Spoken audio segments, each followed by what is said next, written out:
नमस्कार दोस्तों, स्वागत है आपका रोहित परिहार एजुकेशन चैनल पर। जैसा कि आप जानते हैं कि हम क्लास 11th की एनसीईआरटी पॉलिटी पढ़ रहे हैं। आज हमें जो इसमें टॉपिक पढ़ना है उसका नाम है how was the Indian constitution made, मतलब जो भारतीय संविधान है वो किस तरह से बना हुआ। इसमें हम बात करेंगे कि जब हमारा इंडिया अनडिवाइडेड था, मतलब पार्टीशन के पहले किस तरह से कॉन्स्टिट्यूशन असेंबली इलेक्ट हुई थी, कौन कौन से मेंबर्स उसमें थे। Formally, the constitution was made by the Constituent Assembly, which had been elected for undivided India. तो बात करते हैं जो हमारा कॉन्स्टिट्यूशन बनाया गया वो कॉन्स्टिट्यूशन असेंबली ने बनाया, और कब बनाया, जब हमारा इंडिया अनडिवाइडेड था। अगर हम बात करें जो हमारी फर्स्ट सीटिंग हुई थी कॉन्स्टिट्यूशन असेंबली की, वो हुई थी 9 दिसंबर 1946 में। Its member was chosen bye direct election by the members of Provincial Legislative Assembly that had been established under the Government of India Act 1935। तो दोस्तों यहाँ कहने का मतलब है कि जो हमारी कॉन्स्टिट्यूशन असेंबली थी वहाँ के जो मेंबर्स चुने गए थे वो इनडायरेक्ट इलेक्शन से चुने थे। हम जानते हैं कि हमारे देश में दो तरह से इलेक्शन होते हैं, एक डायरेक्ट इलेक्शन होता है, दूसरा इनडायरेक्ट इलेक्शन होता है। जब हम एमएलएज एमपी को चुनते हैं तो तब हम डायरेक्टली वोट करते हैं, डायरेक्ट इलेक्शन होते हैं। लेकिन जब प्रेसिडेंट का इलेक्शन होता है, मतलब जो एमपीज़ होते हैं वो प्रेसिडेंट को चुनते हैं, वो हो गया इनडायरेक्ट इलेक्शन। मतलब यहाँ पर भी क्या था, यहाँ पर इनडायरेक्ट इलेक्शन से मतलब जो प्रोविंशियल लेजिस्लेटिव असेंबली के मेंबर्स थे वही कॉन्स्टिट्यूशन असेंबली के मेंबर्स बनते हैं। और दोस्तों यहाँ पर हमने देखा कि जो पहली मीटिंग हुई थी वो हुई थी 9 दिसंबर 1946 में। उसके बाद ये दोबारा से रीअसेंबल हुए थे। क्यों रीअसेंबल हुए? क्योंकि इसके बाद इंडिया का पार्टीशन हुआ, मतलब पार्टीशन के बाद दोबारा एक बार और मीटिंग बुलाई गई थी, जो कब हुई थी 14 अगस्त 1947 को हुई थी। अगर हम बात करें गवर्नमेंट ऑफ इंडिया एक्ट 1935 की, तो ये जो है लॉन्गेस्ट एक्ट था। इसका एम था कि provisions for the government of India, मतलब जो हमारी गवर्नमेंट है, इंडिया की गवर्नमेंट है, उसमें कुछ प्रोविजंस ऐड करने के लिए ये लाया गया था। ये एनेक्ट किया था पार्लियामेंट ऑफ यूके ने। अगर इसकी टेरिटोरियल एक्सटेंट की बात करें तो वो वाली टेरिटरीज जो सिर्फ ब्रिटिश कंट्रोल के अंदर आएगी उस पर ये एक्ट फॉलो होगा, वो फॉलो करेंगे इस एक्ट को। उसके बाद the constitution assembly was composed roughly along the lines suggested by the plan proposed by the committee of the British cabinet। दोस्तों कहने की बात यह है कि जो कॉन्स्टिट्यूशन असेंबली हमने बनाई थी वो किसके प्लान पर बनाई थी? वो हमने बनाई थी, एक कमेटी आई थी जिसका नाम है कैबिनेट मिशन, जिसका नाम था कैबिनेट मिशन। ये जो है कहाँ से, बेसिकली इसमें 3 मेंबर्स थे। 1946 को ये इंडिया आई थी। क्यों आई थी? ताकि जो ट्रांसफ़र ऑफ पावर हम करें ब्रिटिश गवर्नमेंट से इंडियन पॉलिटिकल लीडर्स की ओर, वो किस तरह से होनी चाहिए। तो बेसिकली इस प्लान के मुताबिक क्या होगा, each province and each princely state और group of states were allotted seats proportional to their respective population रफली in the ratio of 1:10 lakh. कहने की बात यह है कि जो हमारी आप जानते हैं कि जो हमारे प्रोविंस, एक तो हमारी प्रोविंसेस थी, दूसरी थी प्रिंसली स्टेट्स। जो प्रोविंसेस थे वहाँ पर डायरेक्टली कौन रूल करते थे? ब्रिटिश, मतलब वो ब्रिटिश के अंदर थी, वो ब्रिटिशर्स के अंदर थी। यहाँ पर अगर टोटल नंबर ऑफ सीट्स की बात करें वो थे 389 टोटल थे। उसमें से 292 मेंबर्स जो थी वो कहाँ के थे? वो थे प्रोविंसेस के, मतलब डायरेक्ट ब्रिटिश रूल जिस पे आता था। उसके बाद 93 सीट्स जो थी वो प्रिंसली स्टेट्स थी, जो राज रजवाड़े जहाँ पर रूल करते थे। 93 सीट्स। तो यहाँ पर क्या किया गया, यहाँ पर उनको सीट्स को डिवाइड किया गया। किस तरह से कि जहाँ पर 10 लाख पॉपुलेशन होगी वहाँ एक सीट मिलेगी। तो इसके मुताबिक जो प्रोविंसेस थी उनको 292 सीट्स मिली, और जो प्रिंसली स्टेट्स थी उनको कितनी सीट्स मिली? 93 सीट्स उनको मिली। The seats in each provinces were distributed among the 3 main communities. दोस्तों जो सीट्स थी प्रोविंसेस में उसको किस तरह से डिस्ट्रीब्यूट किया? कम्युनिटीज़ के हिसाब से, मुस्लिम, सिख एंड जनरल में मुस्लिम और सिख्स के अलावा सारे आ जाएंगे, मतलब मुस्लिम्स और सिख्स के अलावा जितनी भी कम्युनिटीज़ हैं वो सारी जनरल में आएंगी। उनके बेसिस पर भी क्या किया गया? सीट्स को डिस्ट्रीब्यूट किया गया। Members of each community in the provincial legislative assembly elected their own representative by the method of proportional representation with single transferable vote। उसके बाद the method of selection in the case of representatives of princely state was to be determined by consultation. मतलब यहाँ कहने का ये है कि जो हमारे प्रोविंशियल लेजिस्लेटिव असेंबली के मेंबर्स थे, जो वहाँ पर रिप्रेजेंटेटिव्स जाएंगे, वहाँ पर वोटिंग का सिस्टम हुआ विद सिंगल ट्रांसफरेबल वोट के तहत वहाँ पर इलेक्शन होगा। लेकिन जो प्रिंसली स्टेट्स थी वहाँ पर क्या किया जाएगा, कंसल्ट किया जाएगा, मतलब उनको पूछा जाएगा कि आप कौन से रिप्रेजेंटेटिव को आगे भेजेंगे जो कॉन्स्टिट्यूशन असेंबली में बैठने के लायक होगा। वो खुद ही वहाँ से एक मेंबर या जितने भी वहाँ सीट्स मिली 93 सीट्स जो मिली थी उतने मेंबर्स को वो भेजेंगे, मतलब कंसल्ट किया था। तो ये डिफरेंस आपको पता होना चाहिए कि जो प्रोविंशियल लेजिस्लेटिव असेंबली थी वहाँ पर क्या हुआ, वहाँ पर सिंगल ट्रांसफरेबल वोट के तहत इलेक्शंस हुआ। लेकिन जो हमारे रिप्रेजेंटेटिव्स जो प्रिंसली स्टेट से सेलेक्ट होके आएंगे उनसे कंसल्ट किया जाएगा। दोस्तों थोड़ा कॉन्स्टिट्यूशन असेंबली के बारे में जान लेते हैं। जो हमारी कॉन्स्टिट्यूशन असेंबली थी ये फाउंड हुई थी 9 दिसंबर 1946 को। उसके बाद इसको डिसबैंड कर दिया था 25 जनवरी 1950 को। इसके टेम्पोररी चेयरमैन जो थे वो सच्चिदानंद सिन्हा थे और प्रेसिडेंट जो थे वो थे राजेंद्र प्रसाद, जो कि प्रेसिडेंट इंडिया के रहे। उसके बाद जो इसका स्ट्रक्चर था, मतलब किस तरह से सीटों को डिस्ट्रीब्यूट किया था, सीट्स किस तरह से डिस्ट्रीब्यूट हुई थी। तो जो total number of seats originally पहले थी वो थी 389। उसके बाद जब पार्टीशन हुआ तो ये सीट्स घटकर 299 हो गई, 299 हो गई। उसके बाद अगर पॉलिटिकल ग्रुप्स की बात करें तो जो आईएनसी थी, इंडियन नेशनल कांग्रेस थी, उसके पास 208 seats. All India Muslim leagues के पास 73 सीट्स। अदर्स जो थे उसके पास सिर्फ 15 सीट्स थी।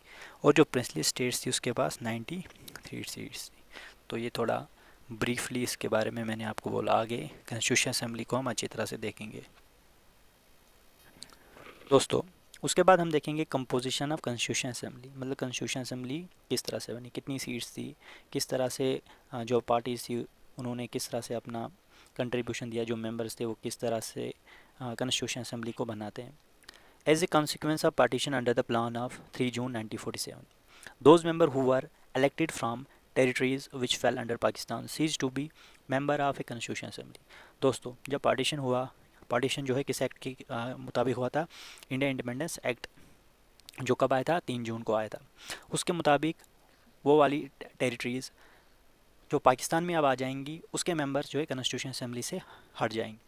जो मेंबर्स यहाँ पर हैं, जो कॉन्स्टिट्यूशन असेंबली के मेंबर्स थे, जो ओरिजिनली कितने थे 389 थे, और अब वो घटकर कितने हो जाते हैं 299 हो जाते हैं। क्यों? क्योंकि जो मेंबर्स पाकिस्तान की टेरिटरीज़ में चले गए उनको अब इंडियन कॉन्स्टिट्यूशन असेंबली की मेंबरशिप से हटना होगा। The constitution was adopted on 26 नवंबर 1949। जो कॉन्स्टिट्यूशन हमने बनाकर तैयार किया उसको अडॉप्ट कब किया हमने, 26 नवंबर 1949 को। पहले अगर देखें हम तो 24 जनवरी 1950 को क्या हुआ, 284 टू 84 मेंबर्स प्रेजेंट थे जिन्होंने साइन किया था कि हाँ ये हमारा कॉन्स्टिट्यूशन बन चुका है। और फाइनली जब 284 मेंबर्स ने साइन किया उसके बाद उसके 2 दिन बाद 26 जनवरी 1950 को हमने कॉन्स्टिट्यूशन को इफेक्ट में लाया। मतलब पूरी तरह से जो है जो हमारा संविधान था वो एनफोर्स हुआ। इसी दिन से हम फिर गणतंत्र दिवस मनाते हैं। तो जब कॉन्स्टिट्यूशन बन के तैयार हुआ तो एक तरफ से क्या हुआ, जो पार्टीशन हो रहा था उसका प्रेशर जो था काफ़ी ज़्यादा था। जो हमारे फ्रेमर्स थे कॉन्स्टिट्यूशन के, जो कॉन्स्टिट्यूशन बना रहे थे, उन पे काफ़ी ज़्यादा प्रेशर था पार्टीशन का भी। लेकिन उसके बावजूद उन्होंने क्या किया, जो हमारा कॉन्स्टिट्यूशन था वो अच्छी तरह से उन्होंने बनाया। उन्होंने एक नया कंसेप्ट लाया जो सिटीजनशिप्स पे था कि हम कोई भी रिलीजियस आइडेंटिटी नहीं देखेंगे जब हम बात करेंगे सिटीजनशिप राइट की, या किसी भी माइनॉरिटी को हम ये नहीं पूछेंगे कि तुम माइनॉरिटी से तो हम तुम्हें सिटीजनशिप राइट्स नहीं मिलेंगे। नहीं, इसका कंसेप्ट उन्होंने नहीं रखा, सिटीजनशिप सबको मिलेगी। उसके बाद हम देखें तो जो हमारी कॉन्स्टिट्यूशन असेंबली थी वो इलेक्ट यूनिवर्सल सफरेज पे नहीं हुई थी। मतलब जो 18 साल से ऊपर होगा वही वोट करेगा, लेकिन उस वक्त इस तरह का प्रोविजंस कुछ नहीं था। तो यूनिवर्सल सफरेज के बावजूद भी ये असेंबली जब इलेक्ट हुई थी उसके बाद भी इस असेंबली को चाहते थे कि ये रिप्रेजेंटेटिव बॉडी बने। Member of all religions were given representation under this scheme. जितने भी रिलीजन के मेंबर होंगे उनको वो रिप्रेजेंट कर सकते हैं नेशनल असेंबली में। मतलब यहाँ पर नहीं पूछा गया कि आपका अगर रिलीजन कुछ और है तो आप पार्टिसिपेट नहीं करोगे, नहीं, यहाँ पर ऐसा कुछ नहीं था। यहाँ पर हमने ये भी देखा जो शेड्यूल कास्ट शेड्यूल ट्राइब्स के मेंबर थे वो भी थे। बात करें शेड्यूल कास्ट की तो 28 मेंबर्स शेड्यूल कास्ट के थे। उसके बाद हम देखते हैं कि जो कांग्रेस थी सबसे ज़्यादा सीट्स तो उसी के पास थी, तो हमें कांग्रेस का डोमिनेशन भी नहीं देखने को मिला कि कांग्रेस अगर ज़्यादा सीट्स कांग्रेस ने ली हैं तो वो क्या करेगी, बाकी पार्टी इस पर डोमिनेट करेगी, उनका कम सुनेगी और अपना ज़्यादा बोलेगी, नहीं, ऐसा भी हमने नहीं देखा। तो हमने देखा कि किस तरह से हमारी जो कॉन्स्टिट्यूशन असेंबली थी इतनी डाइवर्स होके भी काफ़ी अच्छा उन्होंने हमारी कॉन्स्टिट्यूशन में प्रोविजंस को ऐड किया। इससे पता लगता है कि जो कॉन्स्टिट्यूशन असेंबली में बैठे हुए लोग थे वो कितने रिस्पॉन्सिबल थे। दोस्तों उसके बाद जो नेक्स्ट टॉपिक है वो है द प्रिंसिपल ऑफ डेलिब्रेशन। मतलब जो हमारे कॉन्स्टिट्यूशन असेंबली के लोग थे वो कितना डेलिब्रेट थे, वो कितना डिस्कस कर रहे थे आपस में उन प्रोविजंस के बारे में, उन प्रोविजंस के प्रिंसिपल के बारे में कितना वो डिस्कस कर रहे थे, कितना वो सोच रहे थे, कितना वो डिटेल में जा रहे थे कि जो हमारा कॉन्स्टिट्यूशन होगा, जो उसके अंदर हम प्रोविजंस लिख रहे हैं, जो प्रिंसिपल्स उसके अंदर आएंगे वो किस तरह से यूज़फुल होंगे लोगों के लिए। तो ये भी काफ़ी इम्पॉर्टेंट चीज़ थी। The authority of the Constitution Assembly does not come only from the fact that it was broadly, though not perfectly representative। देखिए हम जानते हैं कि जो हमारी कॉन्स्टिट्यूशन असेंबली थी वो काफ़ी ब्रॉड थी, मतलब काफ़ी वैरायटीज़ थी, तरह तरह के लोग वहाँ पर थे, लेकिन अगर वो अपने आप को अच्छी तरह से रिप्रेजेंट नहीं कर पाए, मतलब जो लोगों के लिए वो प्रिंसिपल्स या लोगों के लिए वो प्रोविजंस लिख रहे थे उसका अगर वो डीपली एनालिसिस नहीं कर रहे हैं तो वो हमारे लिए उतना कारगर साबित नहीं होगा। तो ज़रूरी ये था कि वो अच्छी तरीके से उसको डिस्कस करे, उसको थिंक करे, उसके बारे में सोचे, है ना। और हमने ये भी देखा कि हमारे जो सेक्शंस थे सोसाइटी में वो काफ़ी डाइवर्स थे जो पार्टिसिपेट कर रहे थे। मतलब वहाँ पर जो कॉन्स्टिट्यूशन असेंबली के लोग थे उनको क्या देखना था कि जो हमारा नेशन है काफ़ी डाइवर्स है, तो सबके इंटरेस्ट के बारे में उनको सोचना चाहिए और उसी मुताबिक से प्रोविजंस को बनाना चाहिए। वहाँ पर जो कॉन्स्टिट्यूशन में प्रिंसिपल्स दिए गए, जो प्रोविजंस लिए गए, उसमें ये भी देखा कि इंडिया को किस तरह का सिस्टम अडॉप्ट करना चाहिए, किस तरह की गवर्नमेंट होनी चाहिए, सेंट्रलाइज होनी चाहिए, डिसेंट्रलाइज गवर्नमेंट होनी चाहिए। मतलब सिर्फ जो सेंटर है या स्टेट पे है या रीजनल लेवल पर है तो किस तरह से होनी चाहिए, अगर सेंट्रल लेवल पर भी होगी या सेंटर को हमें स्ट्रांग रखना चाहिए या हर एक जगह पर अपने हिसाब से उनको काम करने देना चाहिए, ये भी डिस्कस हुआ, इसके बारे में भी सोचा गया। उसके बाद सोचा गया कि हमारे स्टेट और सेंटर का रिलेशन किस तरह से होना चाहिए, हमारी जो पावर है जुडिशरी की वो किस तरह से होनी चाहिए, क्या उनको इंडिपेंडेंट रखें, क्या उनको लेजिस्लेचर और एग्जीक्यूटिव के मुताबिक ही रखें, किस तरह से उनको रखें, क्या कॉन्स्टिट्यूशन हमारी प्रॉपर्टी को बचाने का हक रखता है कि नहीं।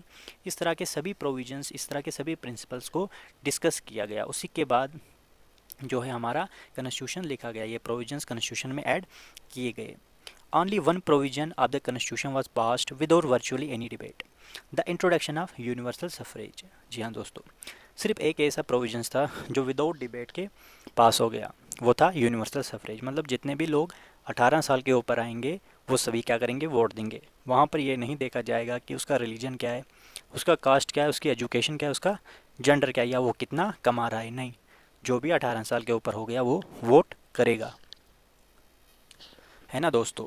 यही तो एक डेमोक्रेटिक कंट्री की पहचान है कि जो लोग हैं उनको ये हक है कि वो किसको एलेक्ट करना चाहते हैं, कि वो किसको चाहते हैं कि वो हमारे ऊपर रूल करे, कि वो वोटिंग का हक उनको मिलना चाहिए, राइट टू वोट जो है उनको मिलना चाहिए।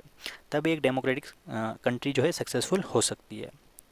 तभी वहाँ पर जो मोनार्ची टाइप के शासक आते हैं या जो टायरनी होती है वो कम हो जाएगी, वो होगी ही नहीं, क्योंकि लोगों के पास वोट देने का हक है। दोस्तों जितनी भी तरह की डिबेट्स कॉन्स्टिट्यूशन असेंबली में हुई हिस्ट्री ऑफ कॉन्स्टिट्यूशन को बनाने के लिए, वो हमारे लिए बहुत ही सिग्निफिकेंट है, बहुत ही हमारे लिए वो इम्पॉर्टेंट है। जिस तरह से अमेरिकन या फ्रेंच रेवोल्यूशन की बात करें, जिस तरह से हमने वहाँ से कुछ प्रोविजंस लिए हुए हैं, उसी तरह से जो डिबेट्स हमारी कॉन्स्टिट्यूशन में चली, मेकिंग ऑफ कॉन्स्टिट्यूशन में चली, वो हमारे लिए काफ़ी ज़्यादा इम्पॉर्टेंट है। दोस्तों बात करें प्रोसीजर की तो हमने देखा, हम जानते हैं कि जो हमारी कॉन्स्टिट्यूशन असेंबली थी उसमें काफ़ी ज़्यादा लोग थे, तो जब उतने ज़्यादा काफ़ी लोगों को क्या कर दिया क्या कि डिस्ट्रीब्यूट कर दिया कि आपको ये वाला प्रोविज़न बनाना है, ड्राफ्ट करना है, आपको ये वाला प्रोविज़न बनाना है, तो 8 कमेटीज़ वहाँ बनाए गए। 8 मेजर कम्युनिटीज़ थी, उनको अलग अलग सब्जेक्ट दिए गए कि आप इन पे काम कीजिए। यूजुअली हमने देखा कि जवाहरलाल नेहरू, राजेंद्र प्रसाद, सरदार पटेल या भीमराव अंबेडकर जो थे ये कमेटी को चेयर कर रहे हैं। इनमें से सबसे इम्पॉर्टेंट कमेटी जो थी वो थी ड्राफ्टिंग कमेटी, जिसके हेड थे भीमराव अंबेडकर। हमने इसमें ये भी देखा, जो कॉन्स्टिट्यूशन असेंबली जब ड्राफ्ट बना रहे थे, जो प्रोविजंस लिख रहे थे, कॉन्स्टिट्यूशन को तैयार कर रहे थे, वहाँ पर काफ़ी ज़्यादा कांग्रेस और गांधी जी का क्रिटिसाइज़ हुआ। मतलब अंबेडकर साहब जो थे वो कांग्रेस और गांधी का काफ़ी ज़्यादा काम को क्रिटिसाइज़ करते थे। क्यों करते थे? क्योंकि उनका ऐसा सोचना था कि जो शेड्यूल कास्ट है उनके अपलिफ्टमेंट के लिए गांधी जी या कांग्रेस के अन्य लीडर कुछ नहीं कर रहे हैं। नेहरू और पटेल के बीच में भी काफ़ी डिसएग्रीमेंट हुआ इश्यूज़ को लेकर, लेकिन इसके बावजूद भी वो काम जो कर रहे थे उनका एक ही फोकस था कि हमें जो इंडियन कॉन्स्टिट्यूशन है उसके प्रोविजंस को अच्छी तरह से लिखना है, ताकि बाद में ये ना हो कि जो मेंबर्स हैं वो आपस में ही लड़ रहे हैं और भारत के लोगों के लिए वो संविधान में कुछ गड़बड़ी हो जाए। नहीं, उनका एंटायर फोकस किस पे था कि हमारा जो कॉन्स्टिट्यूशन है वो अच्छी तरह से ड्राफ्ट हो जाए। कुछ ऐसे भी प्रोविजंस थे जहाँ पर उनको लगा कि वोटिंग की जाए, कुछ ऐसे प्रोविजंस थे जहाँ पर सीधा कोई डिसएग्रीमेंट नहीं देखने को मिला। मतलब जहाँ पर डिसएग्रीमेंट था वहाँ पर उन्होंने क्या किया, वोट किया। जहाँ पर ज़्यादा मेजॉरिटी में वोट आ गए उस तरह का प्रोविजंस वो लिखा जाएगा। यहाँ पर यह भी डिस्कस किया गया कि इंडिया में काफ़ी डाइवर्स नेचर के लोग हैं, काफ़ी ज़्यादा यहाँ पर हमने कोई क्या बोलते हैं दलित हैं, एसटी एससी हैं, है ना, मुस्लिम हैं, हिंदू हैं, सबके इंटरेस्ट की बात की गई ताकि किसी का इंटरेस्ट ना छूट जाए ना, सबको एक ही तरह का फ़ायदा वहाँ पर मिलना चाहिए। इस तरह के प्रोविजंस भी ऐड किए गए हमारे कॉन्स्टिट्यूशन में। असेंबली ने काफ़ी ज़्यादा यहाँ पर इस प्रोविजंस को ऐड करने में काफ़ी ज़्यादा इन्होंने समय लिया, क्योंकि वो जानते थे कि जो हमारा एक बार कॉन्स्टिट्यूशन बन गया इसको बाद में फिर इसमें कुछ रूढ़ियाँ नहीं होनी चाहिए। तो क्या किया कॉन्स्टिट्यूशन असेंबली ने, काफ़ी आराम से धीरे धीरे से इनको बनाया। तो तकरीबन 2 साल 11 महीने का टाइम यहाँ पर लगा। यहाँ पर आप देख सकते हो दोस्तों कि जो हमारे डॉक्टर राजेंद्र प्रसाद जी थे वो किस तरह से अंबेडकर जी का यहाँ पे थैंक्स करना चाहते हैं कि उन्होंने इतना अपना कीमती समय निकाल कर इंडिया के संविधान को बनाया, किस तरह से ड्राफ्ट किया, कितने अच्छे अच्छे प्रोविजंस इसमें लिखे, और बाकी जितने भी यहाँ पर कॉन्स्टिट्यूशन असेंबली के मेंबर्स थे, जितनी भी कमेटीज़ थी, सबका यहाँ पर वो थैंक्स करते हैं। तो इसी के साथ मैं भी आपका धन्यवाद करता हूँ। मिलेंगे अगली वीडियो में।